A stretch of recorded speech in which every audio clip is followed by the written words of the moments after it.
Everybody, Jake here with TrendSpider to go over the weekend video. Hope everybody had a good week, and what a wild week it was. One thing that didn't really change was this massive supply zone that could not get broken through. The entire week, really. We gapped up on Monday and just had trouble breaking through this area the entire week. And with the news on Friday, obviously we did continue to get a rejection here at the supply zone. The main thing that I want to point out here on the weekly chart is this flag trying to form. Obviously, this isn't going to be the most pronounced flag I've ever seen. What I did was I just made a trend line, downward sloping trend line for support here, and then I essentially just cloned it and put another one here, as I just did. Just made it red for resistance. So until we really break out of this parallel line, and the parallel line starts at the high from this candle here, until we break out of this zone, it's kind of just we're stuck in this flag formation, and we'll just have to see what happens. But if we do break down, we do have a volume gap below into next week, which means that the price could drop very quickly just because there's not a lot of participants holding here. Moving on to the Qs, very similar to what we saw on SPY. What I do want to do a little differently here is I want to anchor the volume by price from the swing high. And what you'll see here is the swing high really shows a lot of volume holding right in this general area. So once we tried to break out on Thursday, we pulled right back here today on Friday and caught a bid pretty much right at this volume shelf here. So we'll have to see if this actually holds. If it doesn't, things are going to get interesting. If we anchor a VWAP from this low as well, we closed right at this area. So using the anchored VWAP and the volume by price together is always a great way to get a supply and demand perspective on the market. Same thing here. We do have this kind of massive flag forming here. We'll have to see if this actually flags or if this just completely breaks down. I did the same thing that I did with SPY, just drew a line kind of highlighting these areas of support and then cloned it and then just put it from this high here. Now, I did start it at the top of the body instead of here just because it's a little different of a candle. But either way, you can see we're kind of consolidating here and we're trying to get through this next level. But right now, we'll just have to see what happens. Lots of uncertainty going into the month of October. And October isn't great for seasonality either, and that's something that if you look back in history, a lot of bigger crashes have happened in October and September, so we'll just have to see what happens. Let's go to IWM. We anchored the VWAP from this start candle on August 11th, starting this megaphone type setup. You can see here that we did close a little bit above the Alpha Trends anchored VWAP, but the bigger thing is this just massive engulfing candle here. It's just huge. And especially IWM catching a bid when the rest of the market was selling off was really interesting because IWM generally is the risk off asset. So anytime people are like kind of getting a little hesitant, IWM is usually the one to get hit first. And this one was quite the strong candle on Friday, where the other ones were not necessarily the same thing. So going on the weekly chart, if we do turn off the volume by price, turn it on the weekly, we anchor it from the start point here. You'll see that, last week we were talking about this little shelf of volume acting as an area of demand.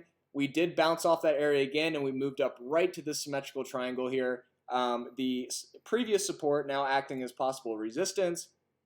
We'll just have to see what happens going into next week. But this definitely showed quite a strong Friday compared to other indices out there. So we'll just have to see if that continues into next week. Barring any news that comes out over the weekend. And then what we're going to do from here is we're really going to go, we'll go into VIX, but after that we'll go into the same exact charts that we went over last week so we can really get an idea of how those charts played out, how they didn't. One thing that I want to point out here on the daily, if you look at this hollow candle chart, pretty much anytime you have a solid up day, that means that this is a solid red, this is a solid gray candle. The reason it's gray is because we technically still closed above this candle here, but we opened way up here and then we closed down here. So it's like closing a window shade, that type of thing. And anytime that has happened, really this summer, we have had a continuation down the next day. So we had the same exact candle here. Now, just because you have a candle down the next day, you can see that you can gap up again the next day. But the point is really, if you back test this just visually, anytime this has happened, you do have a move down in VIX the next day. Will we break the streak here? We'll have to see. One thing I want to point out here on the VIX is there is kind of this inverse head and shoulders here, and we'll have to see if that continues. The bear thesis for VIX is still this gap below that has not fully filled yet. So let's go into some charts from last week. We'll kind of go through these quickly since we already talked about them last week and see where they've gone. AMD was a nice move up over the last couple days. Really started off strong on Monday and just continued up until Thursday. And then with Friday's news, we did pull back a little bit. One thing that we were talking about last week was this volume shelf that was forming here. And you can see here that this area did act as supply for maybe a second or two. And then we just moved right up into the rest of the week. Pulled back a little bit on Friday, but still a relatively strong candle on the weekly chart. Going into CRM, CRM did break out of that falling wedge that we highlighted last week. Or if you want to call it like a bullish pennant, we do have kind of more or less this kind of flag, then the pennant, and then a move through it.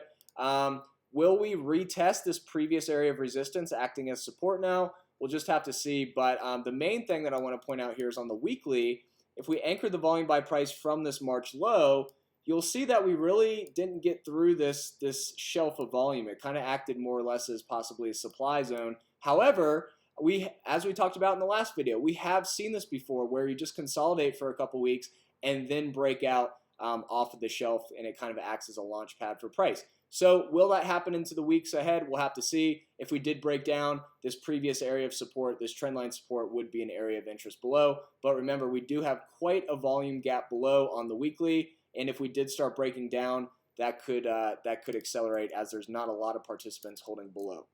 Going into LULU.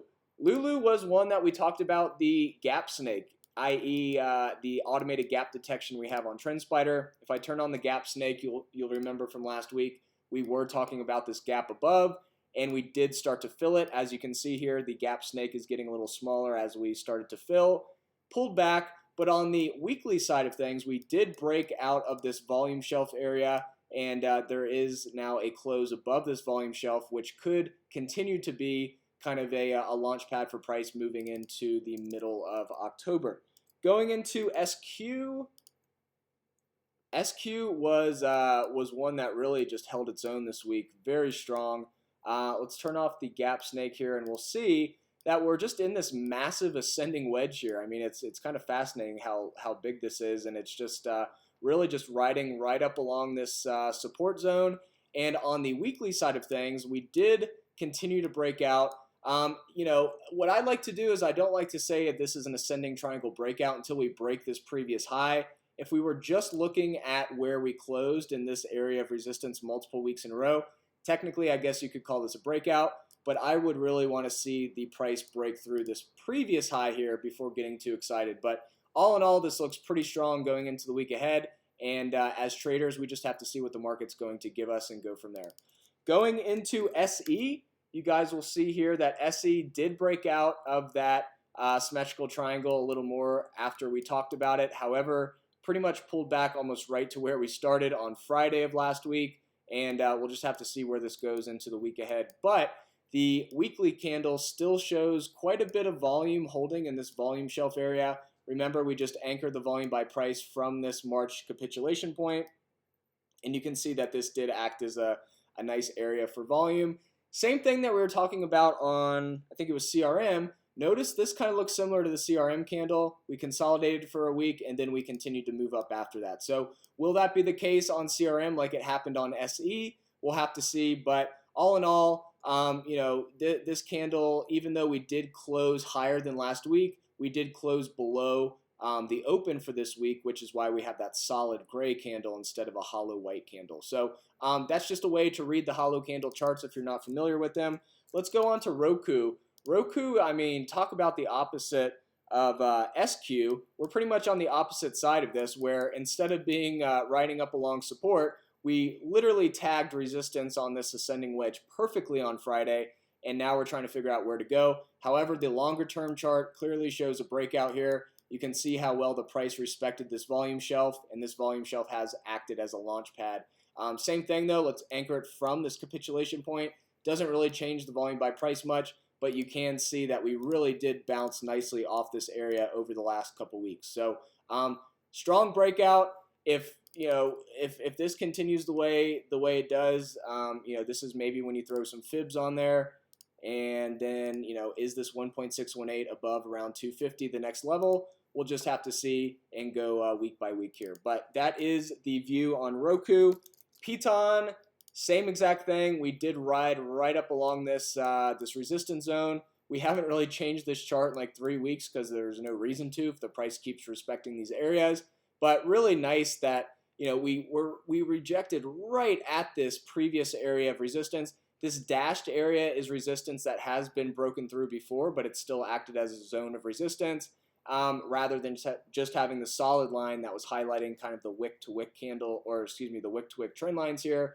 In this case, we are connecting this candle down here and showing more of a zone, and just a really perfect rejection here on Friday.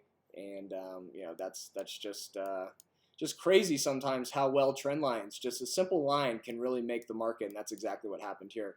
Going on to the weekly chart, you can see that we are still building quite a volume base here. 1, 2, 3, 4, 5, 6, 7 weeks in a row. This is closed green. Will we go for 8 in a row next week? We'll just have to see. But this has been quite a stock over the last several months, and just continues to move up. I mean, if you look at the candles, there really hasn't been a ton of candles that aren't just straight up green candles ripping higher. And there were quite a couple companies saying this was a good short back in the 20s, and now we're at 107. So that didn't work out too well, but they can't always work out that well. Going into Apple, you'll see here on Apple that we did break out of that kind of downward channel that we highlighted last week, gapped up, moved up a little more, and then just kind of had a weird day. Pretty much almost closed right at the same level that we closed at last Friday. So if you want to look at this week, kind of a wash week. But if we look at the volume by price from the March low, you'll see that there is quite a bit of volume starting to form here, and possibly forming a base for the next leg up. We'll just have to see what happens going into the week ahead. GRWG is another one that we looked at as a possible volume shelf play into the weeks ahead. Really still chopping around. If you're holding common stock, that doesn't really matter. If you're trying to trade options on this thing, it just kind of kills the premium. But I mean, this is now the 1, 2, 3, 4, 5, 6, 7th time that we've closed right within this overall price area, and you can see that the volume shelf is really forming here from all of that consolidation occurring. Will the volume shelf act as a launch pad? We will have to see, but that is a lot of volume creating a base for price, and I have seen this in the past really have a strong move up after that. Doesn't mean it's going to happen again, but that is a lot of volume supporting price up at the current price level around $15. Last one is BIG. Big Lots. This one's funny. We were actually talking about this possibly breaking out into the week ahead, which it did. We closed at 46 on Friday, and then we opened, gapped up over this resistance line, and then gapped up way big on the 29th, and then literally closed almost exactly where we closed last Friday. So another wash week here as well. On the weekly side of things, we do have this volume shelf kind of holding price where it is, and we'll just have to see where it goes from here. Let's do a couple others. Let's look at Boeing. Boeing was one that was trying to do its thing over the last week, which it did have a pretty strong week, especially if you look at the weekly candle. However, what I do want to point out is we moved up right to this supply zone. So remember, this is where all these holders were holding at break even. Price pulled back. As the price gets back to this supply zone, we're calling it supply because these people are holding at a loss, and then that's exactly why we got rejected. Think about it. If you jump in at 179, 180, price goes down to 140s, price gets back to your average, you're probably going to possibly take your loss or maybe average down depending on your style. And that's what creates this this kind of I don't want to say consolidation zone, but kind of an area of caution for buyers as we get into this zone, because there's just supply coming in from this upper level here. Now, I did anchor the volume by price from the March low, and you can see most of the volume is holding right around 170 to 180, and we'll just have to see if the price can actually get through this supply zone in the coming days ahead. Let's look at one more. Let's look at Netflix. I haven't even done analysis on this one, but let's just take a look at it. Wow. Netflix has just been looking like an earthquake reader, seismograph, I think is what they call it.